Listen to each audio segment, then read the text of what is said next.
name is Victoria Primrose and I work at the head office for Aurora Expeditions, but today I'll be joined by Roger Kirkwood, who is one of our expedition team members, a very accomplished expedition leader and also a naturalist. So hopefully there won't be any further technical issues today, but if you do notice any delays when we move between the slides, just bear with us because we're actually streaming live from Australia. So just before we get started, I just wanted to give you an overview of what we'll be covering today. So we're going to start with a presentation, which will let you know a little bit about us. I'll then introduce Roger Kirkwood, who I mentioned earlier. He'll then give you an overview of Antarctica and tell you some of the differences between the Antarctic Peninsula and the sub-Antarctic islands. He'll then give you a bit of an overview of the wildlife you might expect to see and what you might expect at different times of the year. I'll then give you an overview about some of our ships and then finish with some of our current voyages and current offers. We'll then finish with a Q&A section of where you'll be able to actually submit questions that will be answered by Roger or myself at the end. So to submit a question, what you need to do is in the GoToWebinar panel, you'll see on the right-hand side of your screen or wherever it might be on your screen, you'll just see that there's a question section, and if you just click the arrow to expand that box, there should be a field where you can type in questions. So feel free to do that at any stage throughout the presentation. We'll try to answer as many questions as possible at the end. So all in all, the presentation should go for about 40 minutes, and we'll also be sending you a copy of the recording at the end should you wish to rewatch parts later. Great, so just to start a little bit about Aurora Expeditions, for those of you who might not be as familiar with us. So we have over 28 years experience travelling to the polar regions and specifically Antarctica. And we were in fact the first Antarctic operator in Australia. The business was started by Greg and Margaret Mortimer, who were co-founders. And you might know Greg because he's quite a well-known mountaineer, was in fact the first Australian to summit Everest along with his climbing partner, Tim McCartney-Snape. So we have a long history in travelling to the polar regions and a long history for travelling to Antarctica. Our ethos is definitely around smaller groups, and we have one of the smallest ship capacities in the industry. With an average of 126 passengers per voyage. We operate with a maximum of 100 landing focused passengers on each voyage and approximately 26 kayakers and divers. And we deliberately engineer each voyage in this way, as numbers are really important in Antarctica because only 100 people can land at any time. So by keeping numbers low for each voyage, we're able to ensure that we can maximise your experience on each and every outing. So because of this, we truly offer, true expeditions, which means that we maximise the opportunity on the day based on ice and weather conditions.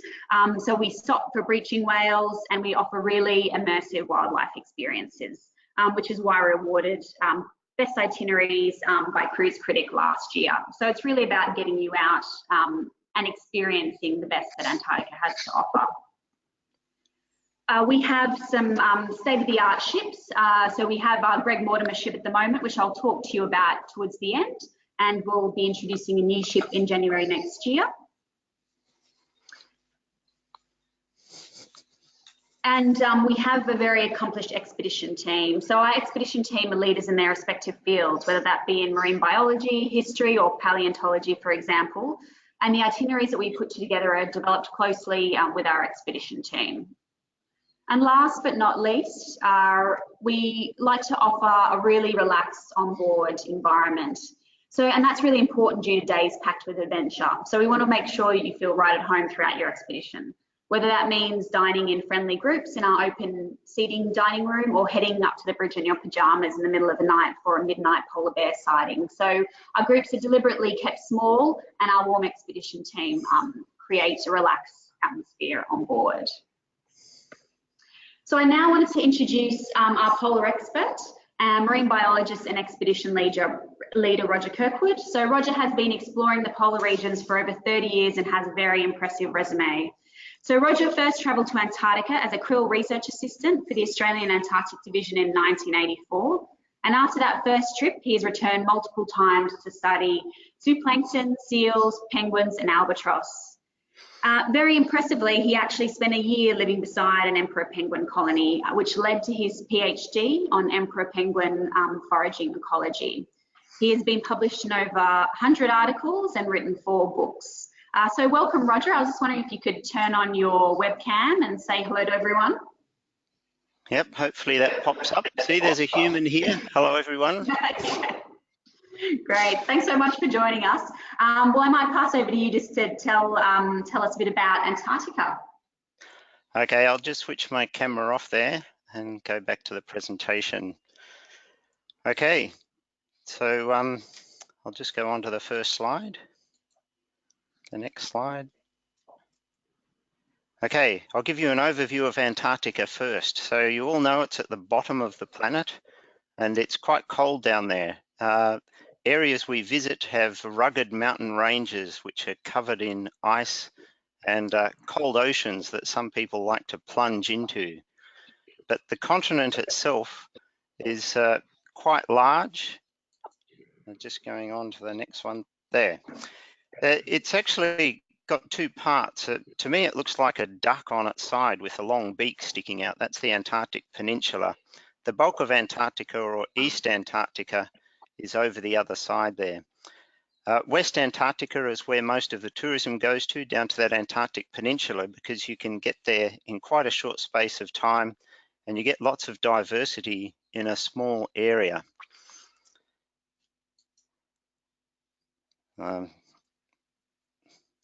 Okay, so Antarctica is actually covered mostly by ice, and it's surrounded by the Southern Ocean, which has ice extending out for hundreds of kilometers during winter.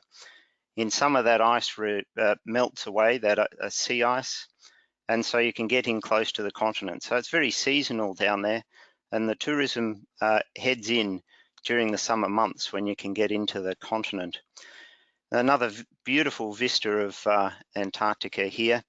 And a bit about Antarctica's history. The continent itself never always sat over the South Pole. It was a little bit more temperate about 100 million years ago when it was connected to Australia and Southern Africa and South America and India in the supercontinent of Gondwanaland. But that started splitting up, and by 70 million years ago, it was just Antarctica sitting over the South Pole.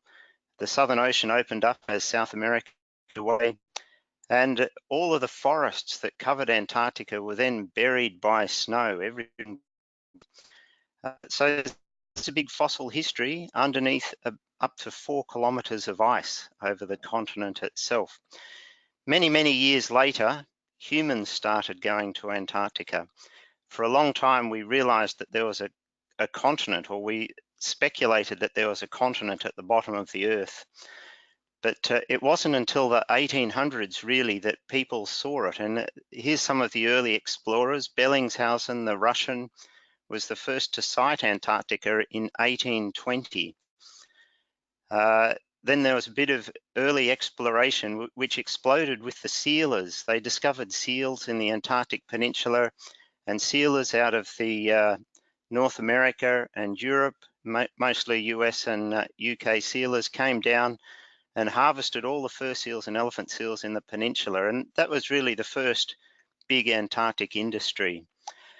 That was during the early 1800s. During the late 1800s, the 1890s to 1920, we call that the heroic era, and most of these faces went to Antarctica in that time. So Scott and Amundsen, who battled to be first to the South Pole, Dougie Mawson, who surveyed about 40% of the Antarctic coast, and then some of the better known people of the peninsula, Otto Nordenskjöld, who was from the Swedish Antarctic Expedition, Sir Hubert Wilkins, the first flight over Antarctica, Jean-Baptiste Charcot, the Frenchman, the gentleman of Antarctic exploration, and then Ernest Shackleton, who we all understand as being such a great leader, and he had such a great group of people with him on their adventure into Antarctica. So human history went to the exploration up to 1920. Then different nations started to head down there for science, a bit more exploitation of whales and things, and claims. A number of countries put in claims for the Antarctic Peninsula. So that's a bit of the history. This shows the passage that we take to Antarctica. So it's the distance between South America there and the South Shetlands. It's about 850 kilometres, or about 500 miles, to cross the Drake Passage from what's labelled there as the Chile Fjords. That's Tierra del Fuego. You've got the subantarctic islands there of the Falklands or Malvinas and South Georgia, and then the Antarctic Peninsula, which has a few islands just north of it. They're called the South Shetlands. And then the peninsula itself, which is part of the continent of Antarctica, and a number of small islands off it, and the Weddell Sea over to the in the east there. So the difference between Antarctica Peninsula and subantarctic islands, it's quite vast actually. They are different places. This picture here is actually of a piece of pack ice with a couple of crab-eater seals on it, and that's definitely Antarctica. So you don't see pack ice to this extent, or crab-eater seals in the subantarctic. The vistas are quite different. So this is, I'll show you first a vista of Antarctica. This is a very historic hut actually, called Wordie Hut in the Argentine Islands down on the Antarctic Peninsula. You can see it's lots of snow and ice, rugged mountains in the background with glaciers. There's not much green around. It's all black rocks and white snow, and tremendous hundreds of shades of blue that you see in the waters and the ice and the icebergs. So that's the peninsula, and this is a subantarctic island. So it's lush. Even the ocean is lush. You can see the ocean there is full of kelp, a rusting old ship from the whaling era, and then lots of tussock grass and lichens and things around the coast. Still glaciers and snow around, but vastly different sceneries. And onto the wildlife. So the subantarctic islands are real oases of wildlife.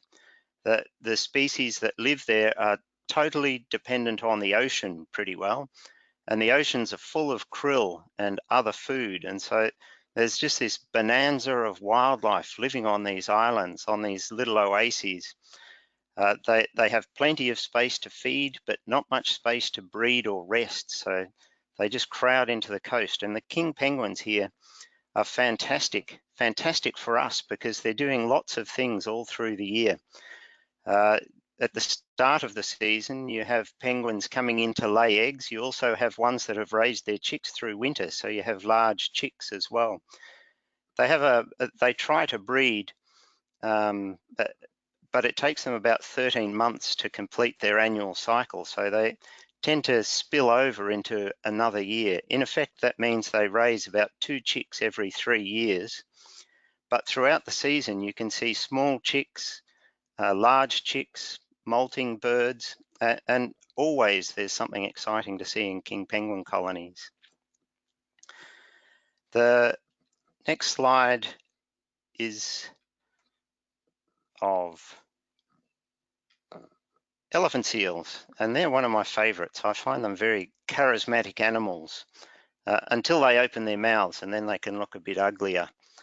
But this is a young male here. He hasn't quite developed the big nose that the beach masters get. That nose actually develops just during the breeding period, that big nose, then it shrinks for the rest of the year. This boy here probably weighs about 1,500 kilos and might be about 7 or 8 years old, so he wouldn't be holding a territory just yet. He's probably come ashore to molt. His fur's quite brown on him there. The big males will get up to 3 tons in size. Females will get up to 800 kilos to 1 ton. And the females will come ashore in about October, have a pup which weighs about 45 kilos, and they'll suckle that pup for 3 to 4 weeks. And in that time, that pup will increase in weight up to about 120 kilos. So on average, they pass a lot of milk across to the little pups in a short space of time.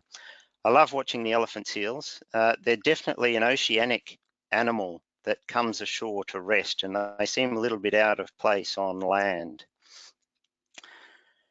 There's another seal species there, which is the fur seal, the Antarctic fur seal. This was what the sealers came to harvest, to get the pelts of the seals, which was mostly sent to China, where the Chinese had developed a technique for taking the long guard hairs out and just keeping the thick, gorgeous underfur, which they'd turn into felt hats and trousers and things. They took a long while to recover, but now the fur seals have recovered, and there's more than 5 million living on South Georgia. And that just shows you how much krill they eat, mostly krill, these seals, which krill are a crustacean that grows up to 8 to 10 centimeters long. And it occurs in super swarms in the oceans around Antarctica and South Georgia. Fur seals breed around about November, December, and this is a male here. He probably weighs about 150 kilos, and they defend their territories vigorously. They even don't like us coming through their territories.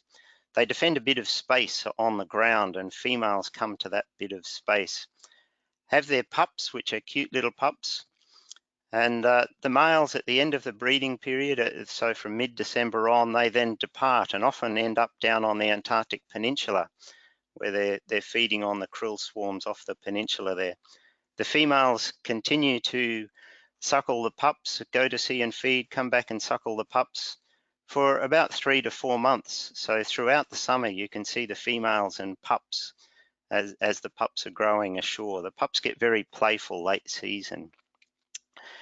Okay, so there's some of the subantarctic animals. Down in Antarctica, probably the species we see the most, or the penguin we see the most, is the Gen 2. This is one of the brush-tail or pygacellid penguins. And they occur in smaller colonies. Colonies of, it could be as small as 50 penguins up to several hundred. And they form their colonies or rookeries on small offshore islands and even some places on the coast of the peninsula itself. And they wait for the snow to melt, and then they start breeding. They like to breed where rocks come out of the snow first, and that happens first up near the top of the peninsula. So breeding starts earlier at the top of the peninsula and in the South Shetlands than it does further down the peninsula. So you can see penguins at different stages at different times through the season. The leopard seal, it's certainly on the top of people's bucket list to see in Antarctica. And when you first see a leopard seal, your heart stops for a moment, because they are sinister looking animals. They have this Tyrannosaurus type head, flip top head, and which they can open and display these amazing multi-cusped teeth. So their teeth have 3 points on them. And that actually makes a nice mesh when they close their mouth. And leopard seals eat mostly krill, which is a curious fact. They take mouthfuls of ocean water that's filled with krill and then push the water out and strain the krill on those multi-cusped teeth. But they also eat penguins and small seals, and they get up to 800 kilos, 1,000 kilos. The female leopard seal gets bigger than the male.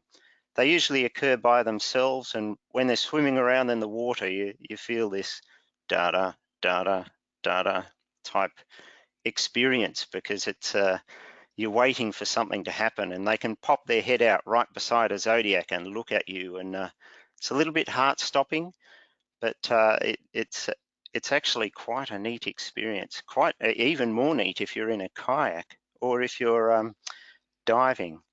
Anyway, beautiful animals usually occur by themselves.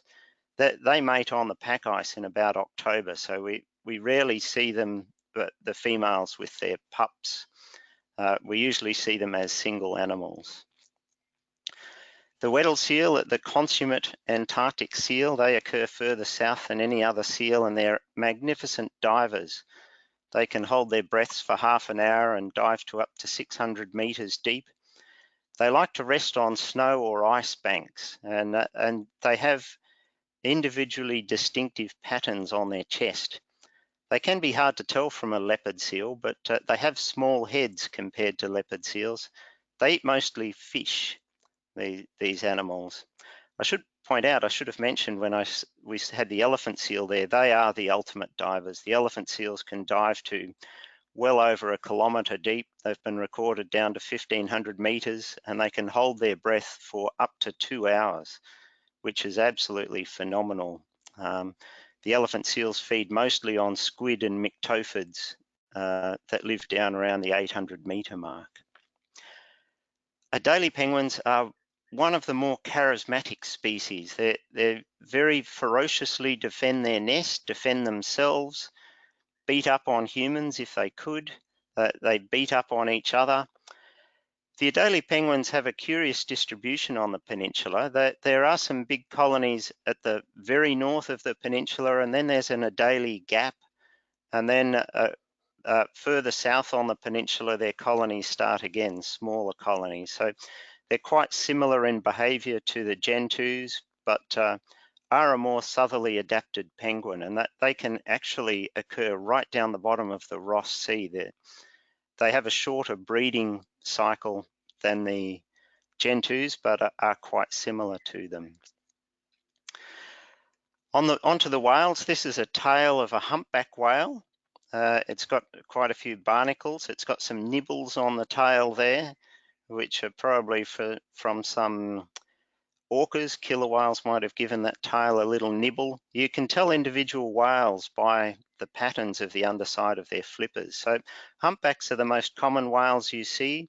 You're also likely to see minke whales. Offshore from the peninsula, especially if you're heading towards South Georgia or somewhere, you can see some of the bigger whales, the scythe, the fin, and the blue whale. And occasionally you'll see orcas there as well. So when to go, that's just a few of the species, some of the major species you'll see. So I'll now describe a bit about when to go and what you'll see. This is skiing on Deception Island, which I generally see when it's not got this much snow on. So this is obviously quite an early season photo, a lot of snow. That beach down the bottom there turns into black volcanic sand quite quickly in the season. So I'll run through the different periods: early season, mid-season, and late season. So early season, that's October to the end of November. It's the best time of year for seeing pristine snowscapes. So everything is white, it's still chilly, a bit cold down there, and wildlife are just arriving. The pack ice has just opened up enough for them to be able to come in and start breeding.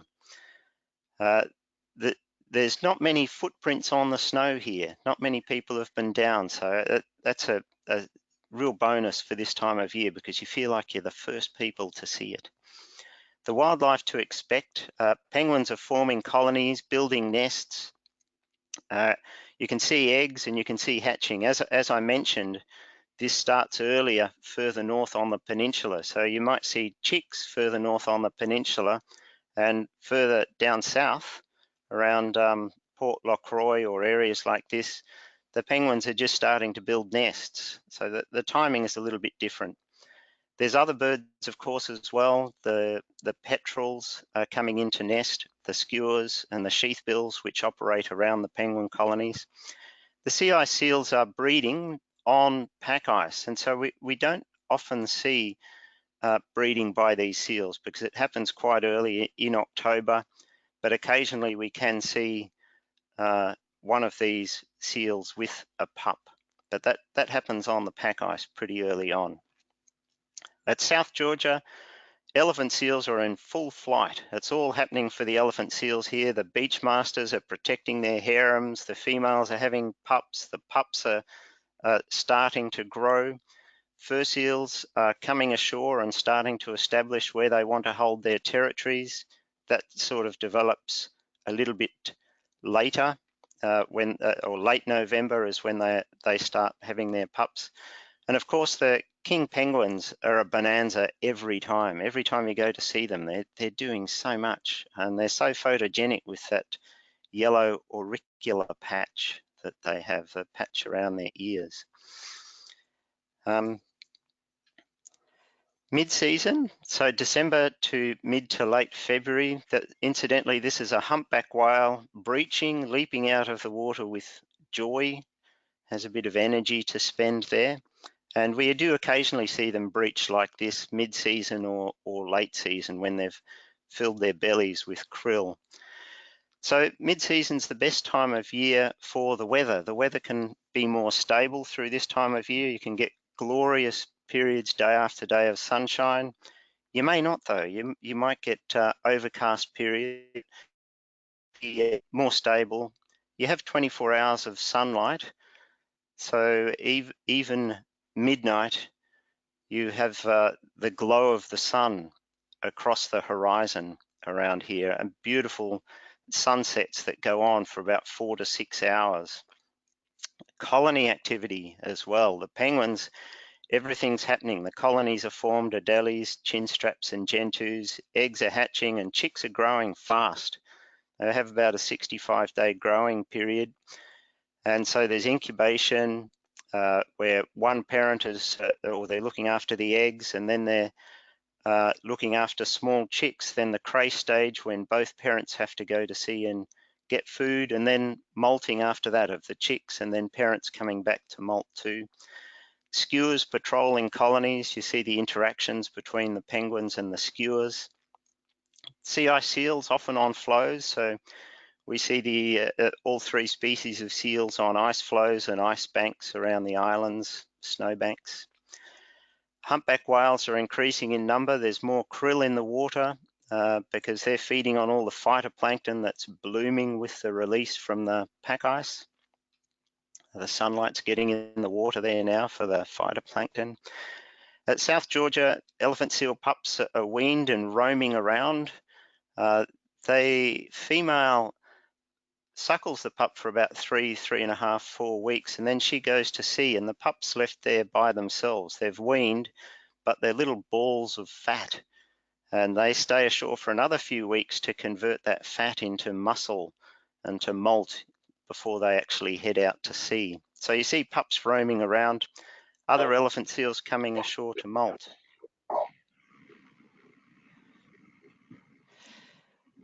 And then you've got the fur seals, pups born and raised. Yeah, it's full-on fur seal season here, and then king penguins as well. Late season, this is a giant petrel here, a big tube-nosed bird, and you'll see those definitely on Drake Passage crossings always. And the late season's the best time of year for, it's got the least pack ice extent, so you can get further south. You can get down south of the Antarctic Circle more often than not at this time of year. You see fledging of the chicks and humpbacks. So the wildlife to expect, the chicks are very inquisitive. The gentoo chicks, both parents are at sea. Chicks are pretty well molted. They're sitting around the water's edge and getting used to the feel of the water on their feet. Sometimes they'll duck their heads and do a short swim in the water. If we sit quietly on the beach, they can be inquisitive and come up and see what we're on about. We often see them pecking at it. We have our life vest bags on the beach, and they find that quite interesting to come up and look at that. Some people have said that it's been the best day of their lives sitting at a colony where these chicks are very inquisitive and come up and look and test the zippers on your clothing. It's a little bit hand in mouth as you see the penguins heading off into the water for the first time, and it's a very easy time for leopard seals because they can patrol the coast and just pluck at will a young chick as it's heading out to sea for the first time. So you do see leopard seals feeding at this time of year on the chicks.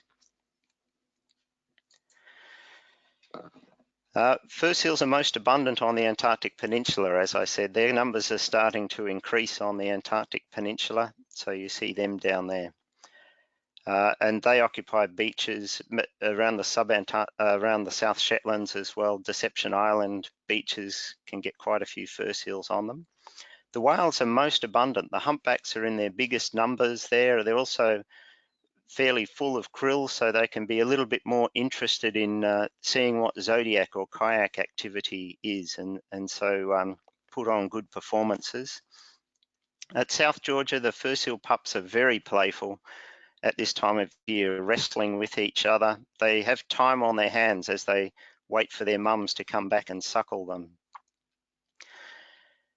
At South Georgia, also, you have the juvenile albatross. The wandering albatross are about to fledge. So there's a site where we can go ashore there and see a couple of wandering albatross testing their wings for their first flights. And of course, the king penguins are always a spectacle. Just a note that in early March, the weather can start to begin to close in with squalls and snow. So the weather can start to get quite unpredictable, but it also feels very Antarctic-ish. After the warms of the mid-season, you can get a dusting of snow, or the surface of the ocean can freeze over with just a couple of millimeters of ice late in the season. So that's quite exciting too.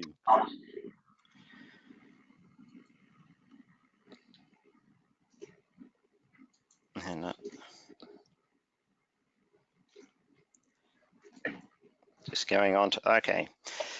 So I'll hand back to Vic now, but I'll just point out that this whale here with the little sickle-shaped fin, that's a minke whale, and the second most common whale that we see around the peninsula. They're like large dolphins, very fast whales, and commonly seen around the peninsula.